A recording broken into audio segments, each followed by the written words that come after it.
2024 లేదా 25లో డిగ్రీ లేదా బీటెక్ చదివారా? సాఫ్ట్‌వేర్ జాబ్ కోసం ఎదురు చూస్తున్నారా? అయితే కోడ్ జ్ఞాన్ 100 డేస్ కోర్సులో చేరండి. జాబ్ సాధించండి. నమస్తే. Welcome to Suman TV. ప్రస్తుతం మనతో పాటు హైకోర్టు అడ్వకేట్ నాగేశ్వరరావు పూజారి గారు ఉన్నారు. వారితో మాట్లాడదాం. Hello sir. హలో అండి. కామెంట్ రూపంలో వచ్చిన క్వెషన్ ఏంటంటే, ఒక భర్త తను ఫ్యామిలీ పరంగా డిస్టర్బెన్సెస్ ఉన్నాయి. డివోర్స్ తీసుకుందాం అనుకుంటున్నాం. అయితే ఫస్ట్ నేను ప్రొసీడ్ అవ్వాలంటే ఇది కరెక్ట్ కాదు అని నాకు కొందరు సలహా ఇస్తున్నారండి. లీగల్‌గా నాకు ఒక అడ్వైస్ కావాలని అడుగుతున్నారు. భర్త ముందుగా విడాకులకి అప్లై చేస్తే అది చెల్లదు. అసలు అది యాక్సెప్ట్ చెయ్యదు కోర్టు అని అంటున్నారు. ఇది ఎంతవరకు నిజం అని అడుగుతున్నారు. ఫస్ట్ మనకొచ్చిన ప్రాబ్లమ్ ఏంది అంటే, చాలా మందికి డైవర్స్ ప్రొసీడింగ్స్ మీద అవగాహన లేదు ఫస్ట్ ఆఫ్ ఆల్. హ్మ్. ఎందుకు అవగాహన లేదు అంటే ఏందంటే, డైవర్స్ అనేది గత కొంతకాలం నుంచి కేసెస్ పెరుగుతూ ఉన్నాయి. హ్మ్. ఇంతకుముందు అంత పెద్దగా లేవు. ఒక 10 ఇయర్స్ క్రితం గనుక మనం చూసుకుంటే అంత పెద్ద కేసెస్ ఏం లేవు. గత 10 ఓకే. ఇయర్స్ నుంచే డ్రాస్టిక్ చేంజెస్ వచ్చేసినాయి. హ్మ్. ఈ మ్యాట్రిమోనల్ ఇష్యూస్‌లో డ్రాస్టిక్ చేంజెస్ వచ్చేసినాయి కాబట్టి, డైవర్స్ అనేది మనకు దీని మీద చాలా అపోహలు అన్నట్టు అసలు. హ్మ్. కొన్ని వందల అపోహలు ఏందంటే, ఫస్ట్ డైవర్స్ అప్లై చేస్తే పెళ్ళాం ఒప్పుకుంటేనే డైవర్స్ ఇస్తంట కదా అని ఒక అపోహ. హా! పెళ్ళాం ఒప్పుకోకపోతే డైవర్స్ రాదంట కదా అని ఒక అపోహ. అవతల నుంచి పెళ్ళాం నువ్వు డైవర్స్ వేసుకుంటే ఎవడిస్తాడు బే నీకు? నేను నేను సంతకం నేను సంతకం పెట్టనన్నారు పెట్టకపోని కదా! ఇవ తిరుగుతుంటది.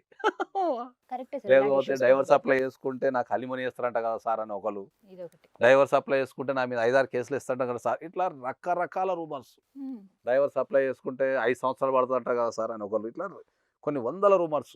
అసలు సార్ మనం భర్తది డైవర్స్ రైటే అప్లై లేదు. చేసుకోకుండా ఫస్ట్ మనం పెళ్ళాన్ని కాపురానికి రమ్మనేద్దాం సార్. అట్లేస్తే మనకు అందరి ముంగట మంచిగుంటది గానీ, ఇట్లా అని ఎన్నో మిమ్మల్ని అడుగుతారా? చాలా ఓకే. ఇయన్నీ క్వెషన్స్ ఉన్నాయి జనరల్‌గా. ఓకే. సో, ఇక్కడ నేను అందరికి చెప్పేది ఏంది అంటే, డైవర్స్ అనేది ఒక సెపరేట్ ప్రొసీడింగ్స్ అవి. హ్మ్. ఫ్యామిలీ కోర్ట్ అనేది ఒకటుంటది. దానికి ఒక సెపరేట్ ప్రొసీడింగ్స్ ఉంటాయి. దాన్ని దాంట్లో ఉన్న ఎక్స్‌పర్ట్స్ గాని, లేకపోతే ప్రొసీడింగ్స్‌లో ఎక్స్‌పర్ట్స్ గాని కరెక్ట్‌గా చెప్పగలుగుతారు. హ్మ్. సో, మనం క్లారిటీగా చెప్పేది ఏంది అంటే ఏందంటే, ఏదన్నా అడ్వకేట్‌ని నువ్వు సంప్రదించినప్పుడు వాళ్ళు ఏ రకమైన కేసులు చేస్తారు అనే దాని మీద మీరు ఒక అవగాహన తీసుకోండి ఫస్ట్. ఓకే. రెండోది ఏంది అంటే, ఇప్పుడు మనం ప్రధానంగా మనం విషయానికొస్తే గనక, ఇప్పటికి నేను చాలా వేదికల మీద, చాలా సందర్భాల్లో చెప్పినేందంటే, డైవర్స్ అనేది హ్మ్. ఆడవాళ్ళకి గానీ, మగవాళ్ళకి గానీ అట్లా సెపరేట్‌గా ఏం రాయలే చట్టంలో. ఓకే. చట్టం రాసేటప్పుడే అక్కడ స్పౌస్ అనే పదాన్ని ఉపయోగించారు.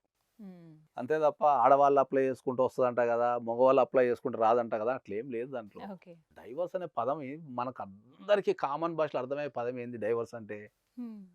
ఒక ఇద్దరు వ్యక్తులు కలిసి దూరంగా. ఉండలేని పరిస్థితిని, కలిసి ఉండలేకపోవడానికి చాలా కారణాలుండొచ్చు. అవును. అది ఏ కారణం చేతనైనా సరే కలిసి ఉండలేని పరిస్థితి ఉన్నప్పుడు, ఆ ఎదుటి వ్యక్తి ఎవరైతే అన్యాయమైంది, లేకపోతే ఈ వ్యక్తితో నేను కలిసి జీవించలేనని ఎవరైతే ఫీల్ అయితారో, ఫీలవుతారు. అది భార్య గావచ్చు, భర్త గావచ్చు. ఫీల్ అయినప్పుడు హ్మ్. వాళ్ళు కోర్ట్‌కెళ్ళి ఈ కారణాల వల్ల హ్మ్. నేను కలిసి ఉండలేకపోతున్నా కాబట్టి నాకు డైవోర్స్ ఇవ్వండి అని అనడమే డైవోర్స్ ప్రాసెస్ అంతే ఇంకా. యెస్. దీన్ని అదే. దేనితోని మనం ముడిపెట్టనీకి లేదు. హా! ఓకే. కానీ ఇక్కడ భర్త అడిగితే అది తప్పు కుదరదనేది అది. తప్పంటారా? ఎంత చదువుకున్న వ్యక్తులకైనా చెప్పి నోరు పోతుంది తప్ప వాళ్ళలో మార్పు రాదు. ఎందుకు ఇలాంటి ఆలోచన వచ్చిందసలు? ఎందుకు ఇలాంటి ఆలోచన వచ్చిందంటే ఒక ఆలోచన అనేది ఎప్పుడు కూడా ఏందంటే ఆడవాళ్ళుకి చట్టాలు అనుకూలంగా ఉన్నాయి. హ్మ్. ఆడవాళ్ళు తలుచుకుంటే కోర్ట్‌లో ఏమైనా చేయగలుగుతారు. చట్టాలు వాళ్ళకి అనుకూలంగా ఉన్నాయి. హ్మ్. వాళ్ళు ఆస్తులు తీసుకొని ఎళ్ళిపోతారు. లేకపోతే వాళ్ళు తలుచుకుంటే ఇంటిల్లిపాదిని అరెస్ట్ చేయగలుగుతారు. వాళ్ళు కోర్టుకు తిప్పగలుగుతారు. ఇట్లాంటి రకరకాల అభిప్రాయాలతోని అది పేరుకుపోయి ఉన్నది. ఓకే. ఇక్కడ చేంజెస్ అనేటియి ఇప్పుడు ఒక చట్టపరంగా చేంజెస్ ఏం జరుగుతున్నాయి? లేకపోతే ఏం జరుగుతుందనేది ఆ కామన్ వ్యక్తులకు అవగాహన ఉండదు. హ్మ్. ఇప్పటికొచ్చి భార్య కంప్లెయింట్ ఇస్తే అరెస్ట్ చేస్తారంట కదా సార్ అని అడుగుతారు. హ్మ్. యెస్. అరెస్ట్ చేస్తుండే ఎప్పుడు? 1982లో అరెస్ట్ చేస్తుండే. 85లో అరెస్ట్ చేస్తుండే. 95లో అరెస్ట్ చేస్తుండే. ఇప్పుడు ఆ అలాంటి చట్టం క్రమేణా వచ్చేసి ఏం చేసింది? ఇప్పుడు అరెస్ట్ అనేది లేదు భార్యాభర్తల కేసులలో. ఓకే. కౌన్సెలింగ్ ఇవ్వాలా? లేదంటే కోర్ట్‌కు పంపించేయాలా? కోర్ట్ విల్ డిసైడ్ డైవోర్స్ ఇవ్వాలా వద్దా అనేది కోర్ట్ విల్ డిసైడ్. హ్మ్. సో, అక్కడ కోర్ట్‌లో నువ్వు డైవోర్స్ అడగటానికి గల కారణాలు రాసి, హ్మ్. వాటిని మీరు ప్రూవ్ చేసుకోగలిగితే కేస్ విన్ అయిపోతారు. Hmm. As much as simple. దీన్ని హైయెస్ట్ కాంప్లికేటెడ్ చేసి, దీన్ని రకరకాల ఇష్యూలతోని కలిపేసి, దాన్ని ఎవ్వనికి అర్థం కాకుండా ఒక పదార్థాన్ని తయారు చేసేసి, ఇటు తెలిసి తెలవక ఇవన్నీ మాట్లాడుతుంటారు. బట్ అది తప్పంటారు. చాలా తప్పది. ఇవన్నీ మరి ఎలా రకరకాల సార్ ప్రాసెస్ కేసులవి. ఎలా సార్? కామన్ గానేనా? ఇప్పుడు కామన్‌గా ఎలా? మీకు దగ్గరలో ఉన్న ఒక అడ్వకేట్ దగ్గరికెళ్ళండి. ఆ! డైవర్స్ గ్రౌండ్స్ ఉంటాయి ఇప్పుడు. మీకు డైవర్స్ గ్రౌండ్స్‌లో మనకు చాలా రకాల గ్రౌండ్స్ ఉంటాయి. డెజర్షన్ గ్రౌండ్ అని ఒకటుంటది. క్రుయాలిటీ గ్రౌండ్ ఉంటది. అడల్టరీ గ్రౌండ్ ఉంటది. ఇంకా అనల్మెంట్ ఆఫ్ మ్యారేజ్ అని ఇట్లా రకరకాల గ్రౌండ్స్ ఉంటాయి.